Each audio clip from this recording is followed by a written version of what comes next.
Hey everyone, welcome to our online presentation. We're going to be talking a bit about social class and its influence on schooling and education.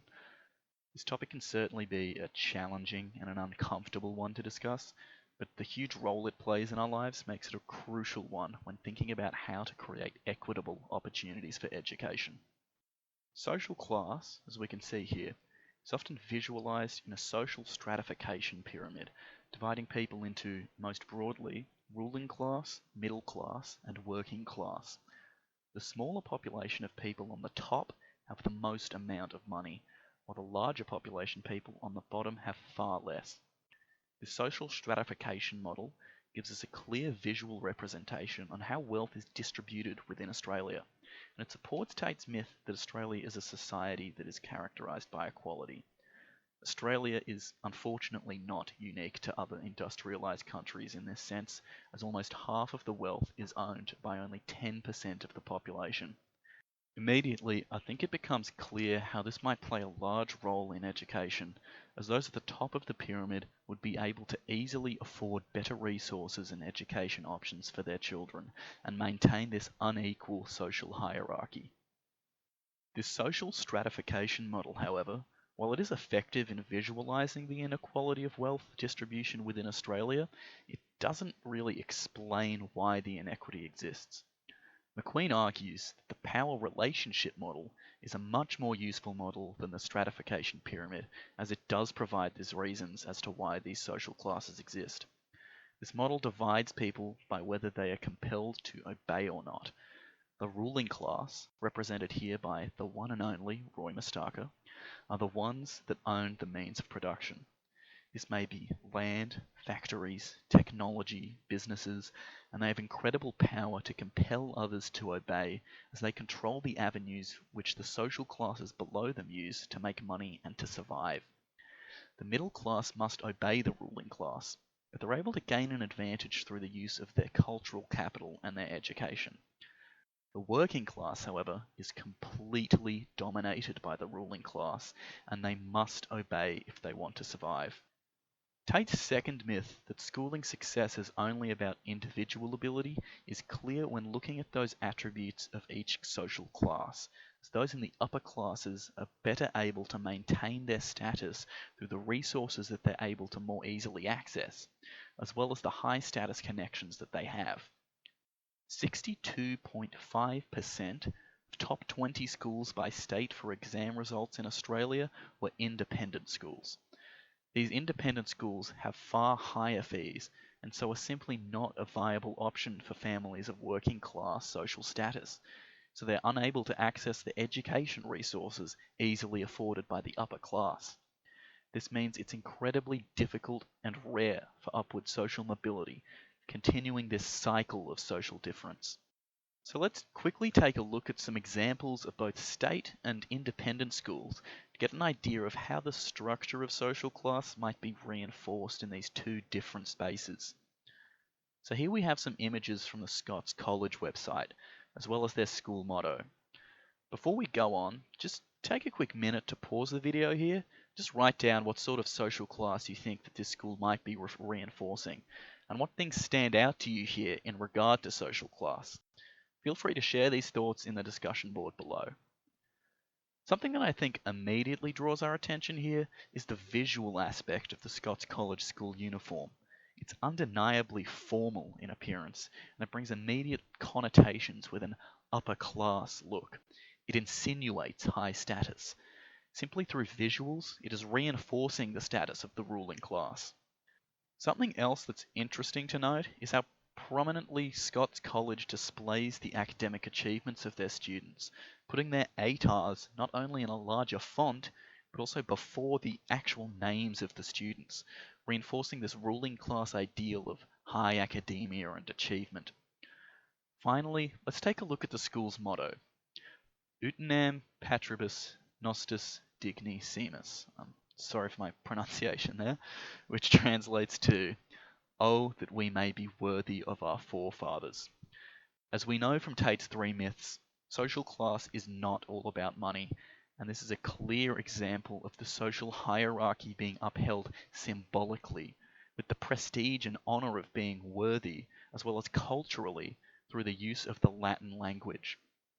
So again, just take a moment here to pause the video and write down and maybe share a couple of things that stand out to you from these images, especially what you notice is different from the last examples from Scots College. So again, something that's immediately striking is the school uniform here, and particularly how different it is to a uniform you might find at an independent school such as Scots. This school has a much simpler uniform, and one that would be undoubtedly more affordable, especially for those in a lower social class. The school's motto, Learning for Life, is much simpler than the Latin motto of Scots, inferring that it does not uphold these ruling class values, and suggests how Vincentia High, like many state schools, may put more emphasis on giving students education and skills that they would be able to utilize more practically throughout their lives. This is reinforced through the school's mission statement. The student's academic potential being listed last is subtle, but it suggests that the school doesn't prioritize academia quite in the same way that the previous example did. Morning, everyone. The next part of social class's impact upon education within the Australian context that we feel is quite important to draw attention to is the resources available within different schools. This can range from material resources such as technological equipment to the types of subjects advocated for within various educational systems. Now, I know we all do get a good laugh out of popular characters like Jonah Takalua and Jemay King for the attitudes that they show off. But like Dr. Jones explained in this week's lecture, our reactions are often the result of our own personal place within societal hierarchy. Catherine Tate's character shown here, Lauren Cooper of South London, is representative of a rough and tough working class background. Here, she mocks a French teacher for trying to get her engaged with the lesson, asking "Est-ce que mon visage bavard?" meaning, "Is my face bothered?" in order to show her disdain. While this behaviour may be humorous for us, we ask you to consider why she takes this particular vantage point, specifically against French. Traditionally, the subjects that working class students are taught to favour and relate to have an immediately utilitarian factor to them, as demonstrated through Vincentia High's Learning for Life slogan, that correlates with a curriculum emphasising subjects such as agriculture, STEM, and vocational training. The working class discourse within education does not see the use for a subject that would aid in international relations, where a ruling class or even middle class demographic may be more inclined towards it. The attitudes within schools perpetuated by the dominant social classes represented by its communities is highly impactful on which subjects are focused upon or even offered in Australian schools. Within state schools, and also Catholic schools to a degree, students will often experience a disparity in resources. We've covered things in terms of what subjects are offered or advocated for, and how social class can affect how students engage with these subjects. But this graph from the OEC demonstrates the differences between schools of different funding levels, which is often the largest factor in forming physical resources. Within public schools, where funding is drawn from the state government primarily, and also by the federal government to a far lesser extent, students are more than twice as likely to observe poor physical infrastructure, such as having more demandables as opposed to fully functioning classrooms, or smaller library and computer spaces. Similarly, they are also far more likely to simply lack certain elements of this infrastructure altogether when compared to their private school counterparts. Keeping our focus on this source, we can't allow ourselves to neglect the importance of high-quality educational materials to the classroom. Once again, it comes down to funding that facilitates the exact quality of a school's resources, and given that independent private schools charge school fees that would some consider astronomically high, along with receiving more federal funding, it is this caste of the education system, and by extension its ruling class inhabitants, that benefit the most. Educational materials can include updated textbooks, access to computers, third-party education developers like Edrolo or Elevate, along with opportunities like excursions, be they domestic or international, which offer a more tactile, practical learning approach. Only 0.7% of private school students reported having any lack of access to such resources, where 15% of public school students did report this.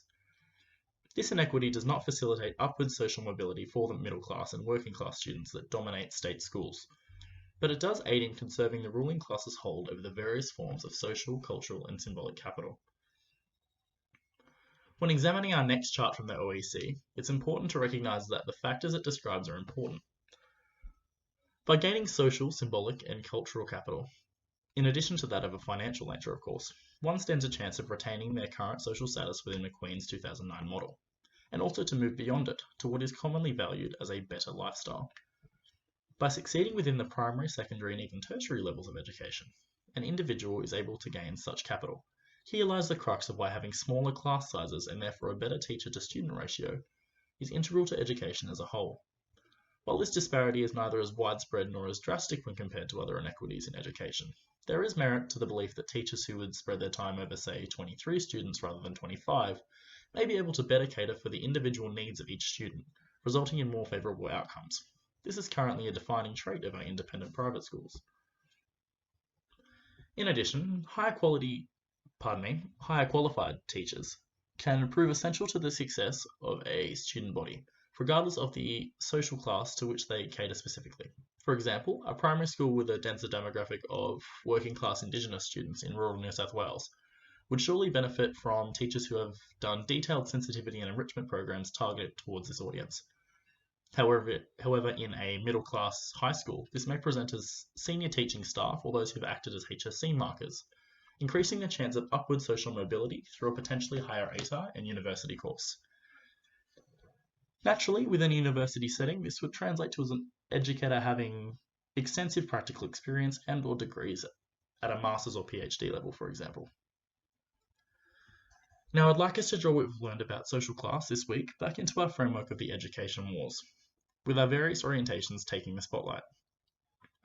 Within the conservative teaching position, it would be wise for teachers to consider the strictness of tasks and rules within the classroom, rather than conforming to any unbending disciplinary measures. It may be better to try to cater work to the culture of students' social class, if the syllabus allows it, of course. Streaming of classes is a telling characteristic of this orientation, particularly within independent private schools. Things such as manners, being articulate, and subjects representative of affluence, such as Latin, are likely to be studied there, with an emphasis on white-collar world activities after school. This is rarely conducive to the success of the few lower-class students who can afford private schools, as they often cannot do the extras native to this scene, perhaps due to the need to work or care for family members, or a variety of other reasons, of course. Liberal teaching strategies dominate the majority of schools in Australia, closely linked to the fact that this majority is state-run. However, the primarily conservative independent schools quite often borrow one of the defining elements of the state, that being its tendency towards meritocracy. This term, which is succinctly explained within Dunlop Young's Rise of the Meritocracy, describes the system that encourages students to work harder and gain more cultural capital in order to make it in the world, going beyond their current social class. Liberal schools offer a wide range of subjects along with whatever resources are available, dependent on funding, of course. However, schools can often be blinded in their pursuit of equal opportunity across the board to the disadvantages held innately by some students. And so now we'll move to the other side of the spectrum of our teaching orientations, beginning with that of the critical approach. This framework emphasizes the concept of activism within learning across all areas, meaning that classrooms of this persuasion often gravitate towards the aim of reducing the disparities between the social classes. In addition, it wishes to create all-encompassing support structures for any who find themselves in need. This would manifest in the school paying for all excursions exclusively, for example. Some would view this as a decidedly socialist approach to the class struggle in education. Postmodernism, by comparison, takes a less militant approach to social class, instead inviting its students to consider why it exists at all, and which processes and prejudices perpetuate its existence. This discourse manifests as more exploratory for students, allowing them to get a feel for their own class upbringing, along with dissociating the concepts of good and bad with any class, identity, or culture. And with that, guys, we'll end it there. So we'd like to thank you for taking the time for us today, and we hope we've answered anything you might not be sure of with this topic. Naturally, if you have any other questions about the topic, please contact us through the tutorial. To get discussions started in the group though, take a moment to consider your own schooling, about whether or not it reflects any particular class discourse and the impact that it's had on you to date. Thanks so much. Have a good one.